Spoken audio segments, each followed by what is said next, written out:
l'espace Nelson Mandela vous présente samedi 19 janvier à 19h30, soirée Beatles. En première partie, Jean-Jacques Defer, le célèbre disquaire armentiérois et fan absolu des Beatles, vous présentera dans une conférence mêlant petits et grands moments du parcours des Beatles tout un tas d'anecdotes inédites. Il laissera ensuite la place aux Treatles.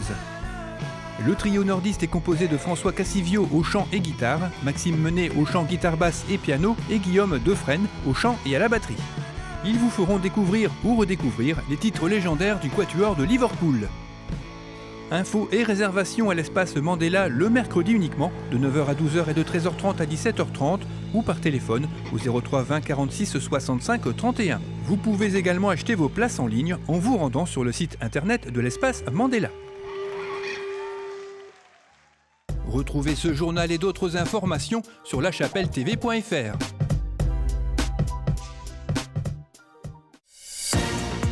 Bonjour et bienvenue dans l'édition du 18 janvier de La Chapelle Info. La cérémonie des vœux de la municipalité à l'espace Mandela. Cérémonie des vœux également chez les footballeurs chapellois. L'artiste chapelloise Charline Van de Kerkhove expose à la mairie. Et pour finir, le troisième volet sur ce qui a fait l'actualité en 2018.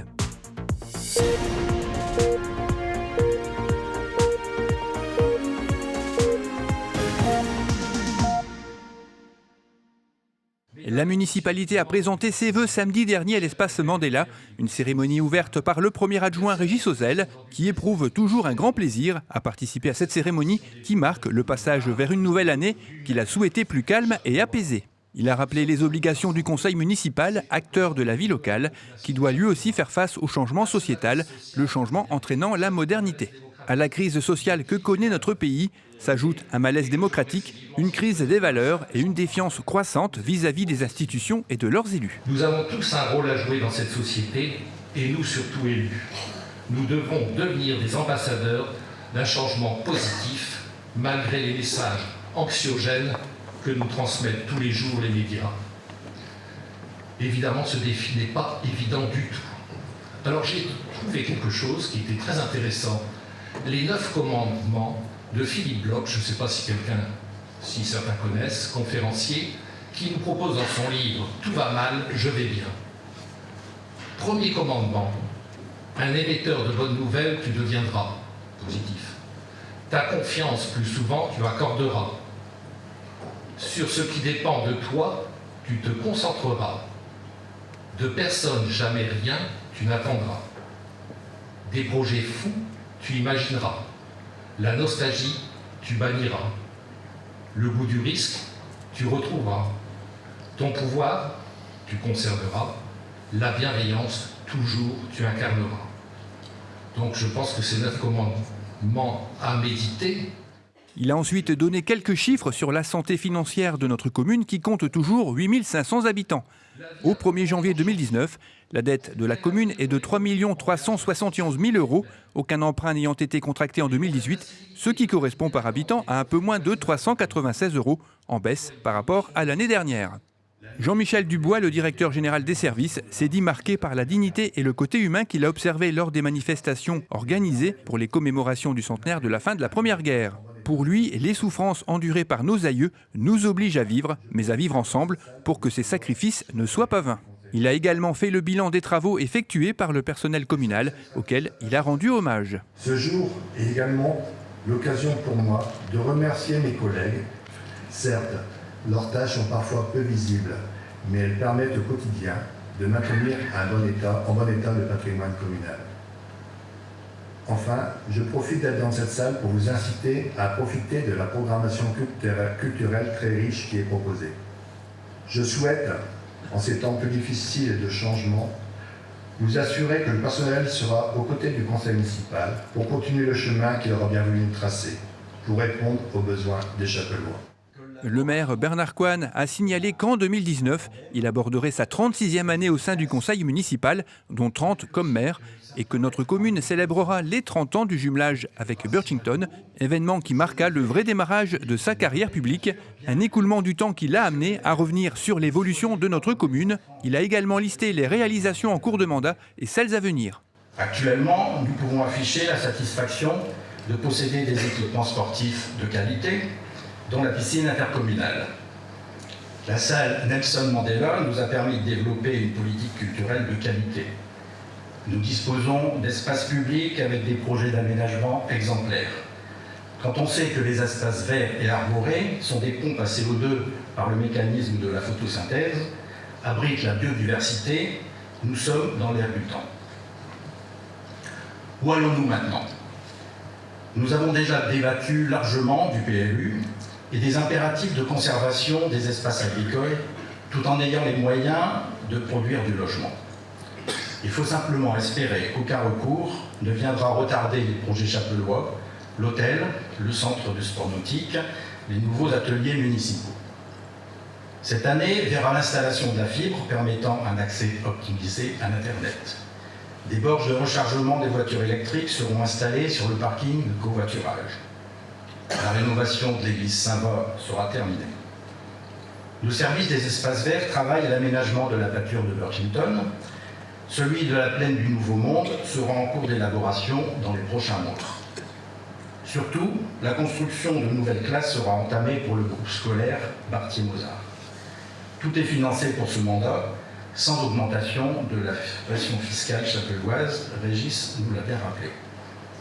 La rénovation des anciennes classes de l'école Barthier, qui permettra l'attribution des locaux de l'école maternelle Mozart à l'ensemble philharmonique, interviendra au début du prochain mandat.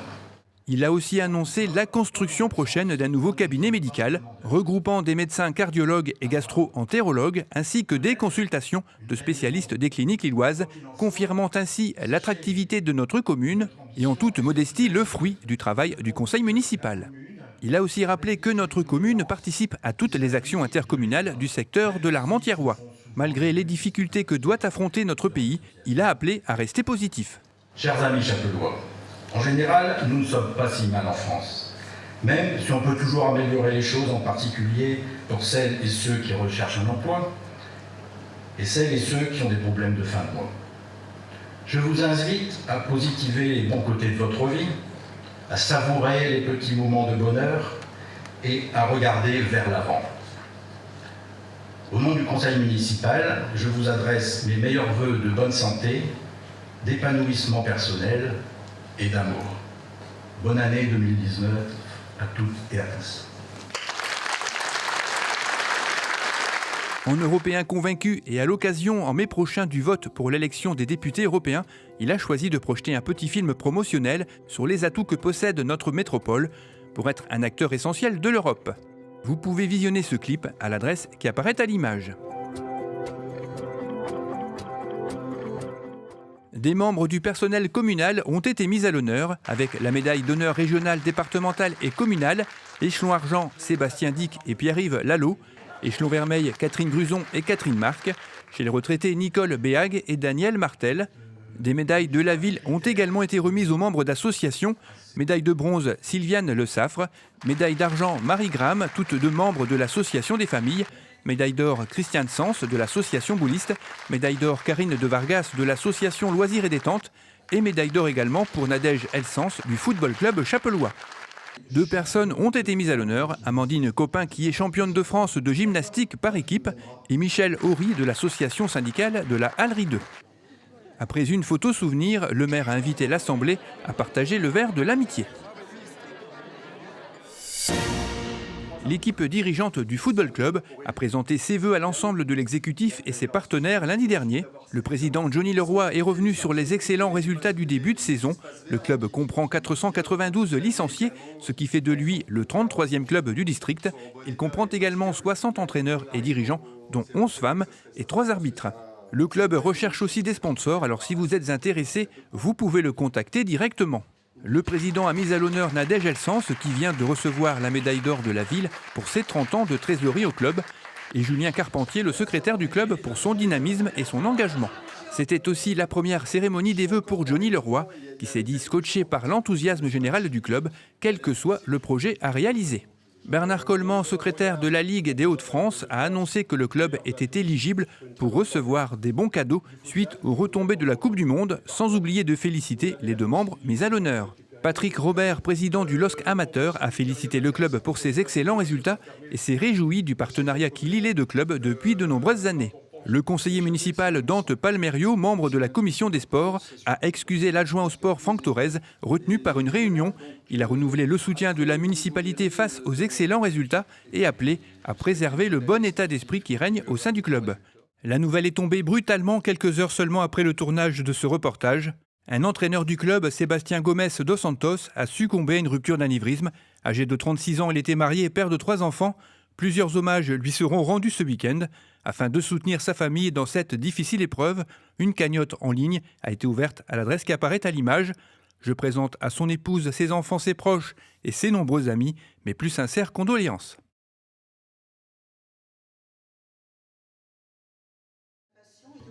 La mairie accueille actuellement une exposition de l'artiste chapelloise Charline van de Kerkhove intitulée « Mes peintures vous plaisent ».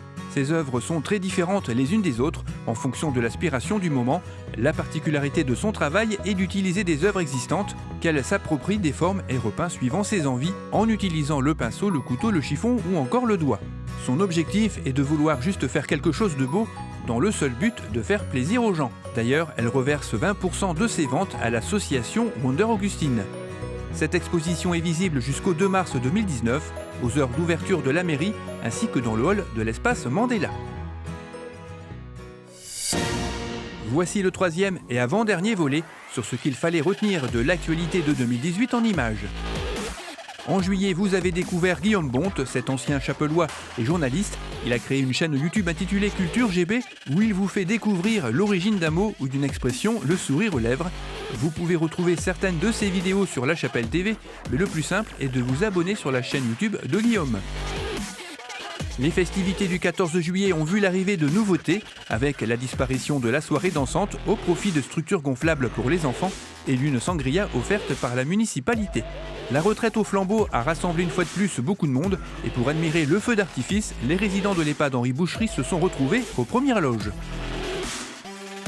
En août, les chauves-souris ont été mises à l'honneur par l'Office de tourisme intercommunal de l'Armentiérois et de son guide nature Martin Windels à l'occasion de la nuit internationale qui leur était consacrée. Il en existe plus de 1000 espèces dans le monde, dont 34 rien qu'en France, et des explications bien détaillées ont permis de tordre le cou aux rumeurs et légendes qui entourent ce mammifère très craintif. En septembre, les associations ont tenu leur forum au complexe sportif dans une salle bleue rénovée durant les vacances. 35 d'entre elles ont présenté leurs activités à l'occasion de ce forum qui marque chaque année le début de la saison. Le déploiement de la fibre optique a débuté, ce qui va permettre d'obtenir de meilleures connexions Internet. Une réunion d'information animée par l'AMEL a présenté le dispositif et apporté des réponses aux nombreuses questions techniques. Ce dispositif devrait être opérationnel sur toute la commune à la fin 2019. La saison culturelle 2018-2019 de l'espace Mandela a débuté en chanson avec le groupe L'Absinthe et la chorale Anna Cruz, réunis dans un spectacle intitulé Instant de vie. L'Absinthe a présenté un répertoire pop-rock de reprises en français et en anglais, tandis que les 100 choristes d'Anna Cruz, dirigés par Jean-François Legrand, ont repris quelques-uns des grands succès de la chanson française qui ont marqué nos instants de vie avec un hommage à Johnny Hallyday. Voilà, c'est tout pour aujourd'hui. Rendez-vous la semaine prochaine pour le dernier volet.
Cette édition est terminée, merci de l'avoir suivie. Rendez-vous le vendredi 25 janvier.